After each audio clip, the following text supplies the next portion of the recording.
Selamat sahabat anak-anak, bertemu kembali dengan Ibu Istri Indartanti. Pelajaran sekolah sahabat kita berjudul Tata Krama atau Pembunuhan. Ayat hafalan Mika pasal 6 ayat 8. Hai manusia, telah diberitahukan kepadamu apa yang baik.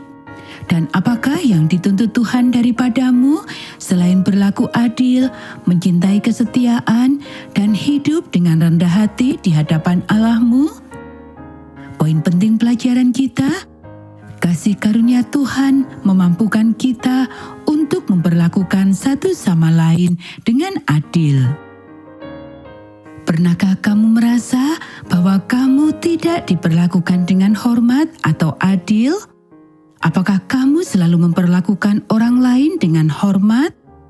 Karena kita semua adalah anak-anak Allah, kita sudah sepatutnya saling menghargai dan menghormati. Daud dan anak buahnya masih tinggal di padang belantara. Mereka tidak sepenuhnya sendirian. Di dekat mereka berkemah ada 1.000 kambing, 3.000 domba, dan orang-orang yang menjaga mereka. Daud dan anak buahnya melindungi mereka dari binatang buas dan perampok yang mengancam mereka. Kehidupan para gembala menjadi lebih baik karena para pejuang padang belantara ini. Kemudian waktu pencukuran bulu domba tiba. Semua hewan dan mereka yang merawatnya pulang ke rumah pemiliknya, Nabal. Nabal adalah orang yang kaya, tetapi dia tidak terlalu baik. Dia memiliki sikap yang buruk dan bahkan perilaku yang lebih buruk lagi. Selain itu, dia juga pelit. Bahkan namanya yang berarti bodoh dan tidak masuk akal sangat cocok untuknya. Daud kekurangan makanan seperti biasa. Jadi, ia memutuskan untuk mengirim 10 orang ke Nabal untuk meminta persediaan makanan. Daud memberikan pesan yang sangat sopan dan penuh hormat kepada anak buahnya untuk disampaikan kepada Nabal. Ia mengatakan kepada mereka untuk mendoakan kedamaian bagi Nabal dan keluarganya, menjelaskan bahwa mereka tidak mengambil binatang-binatangnya, dan menjelaskan bagaimana mereka telah melindunginya. Nabal sesuai dengan sifatnya, tidak berpikir 2 kali tentang apa yang telah Daud dan anak buahnya lakukan untuknya. Yang ia pikirkan hanyalah dirinya sendiri dan tidak ingin berpisah dengan apa yang telah menjadi miliknya. Siapakah Daud ini? Nabal berteriak, "Bagaimana mungkin aku tahu bahwa orang-orang ini bukan hanya hamba-hamba yang melarikan diri? Mengapa aku harus memberikan milikku kepada mereka?" Anak buah Daud kembali dengan tangan kosong dan melapor kepada Daud. Wajah Daud memerah.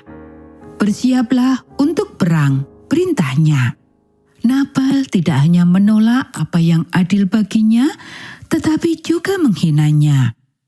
Daud tidak akan mengabaikan hal ini. 400 orang yang kelaparan berangkat menuju rumah Nabal. 200 orang tinggal untuk menjaga perkemahan. Sementara itu, di rumah Nabal, salah satu hamba yang bertemu dengan orang-orang Daud di padang gurun, diam-diam menemui Abigail, istri Nabal yang cantik dan cerdas.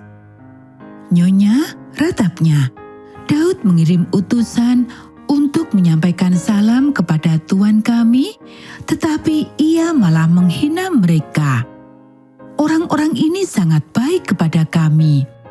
Sepanjang waktu kami berada di ladang bersama mereka, tidak ada yang kurang. Mereka seperti tembok besar yang melindungi kami. Tolong, bisakah engkau melakukan sesuatu?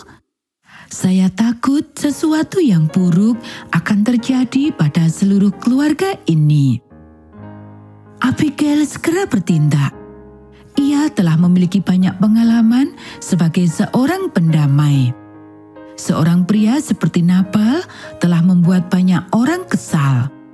Ia mulai menghitung sambil berjalan menuju tempat memasak. 200 roti, 2 kantong air anggur, 5 ekor domba yang siap untuk dibakar, 37 liter gandum panggang, 100 kue kismis, dan 200 kue buah ara.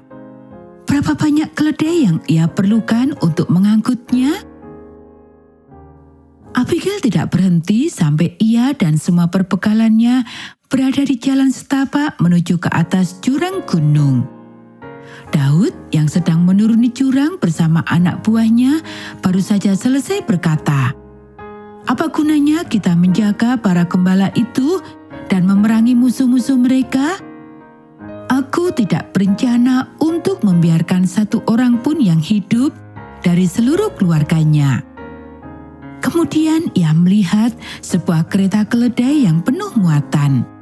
Seorang wanita cantik menunggang salah satu keledai itu.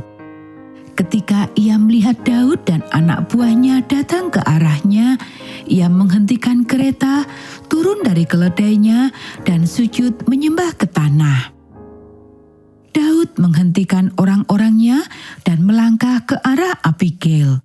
Katanya, "Oleh sebab itu, pemberian yang dibawa kepada tuanku oleh budakmu ini, biarlah diberikan kepada orang-orang yang mengikuti tuanku. Ampunilah kiranya kecerobohan hambamu ini, sebab pastilah Tuhan akan membangun bagi tuanku keturunan yang teguh.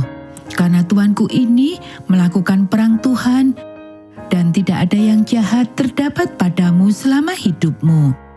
Jika sekiranya ada seorang bangkit mengejar engkau dan ingin mencabut nyawamu, maka nyawa tuanku akan terbungkus dalam bungkusan tempat orang-orang hidup pada Tuhan Allahmu, tetapi nyawa para musuhmu akan diumbankannya dari dalam salang umban."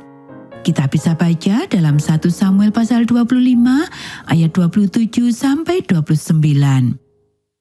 Daud mengamati wanita yang ada di hadapannya. Kata-katanya masuk akal. Pertimbangannya yang baik dan tindakannya yang penuh pertimbangan meyakinkan dia untuk tidak mengambil tindakan sendiri. Dia hendak melakukan perbuatan yang salah dan memperlakukan Nabal tanpa rasa hormat dan pertimbangan sebagai seorang anak Allah. Dia memutuskan untuk membiarkan Allah menjadi hakim di antara dia dan Nabal, sama seperti yang dia lakukan ketika Saul mengejarnya. Daud dan anak buahnya dengan senang hati menerima makanan yang dibawa Abigail dan membawanya kembali ke benteng pertahanan mereka. Malam itu, Abigail tidak menceritakan kepada Nabal apa yang hampir terjadi. Dia terlalu mabuk.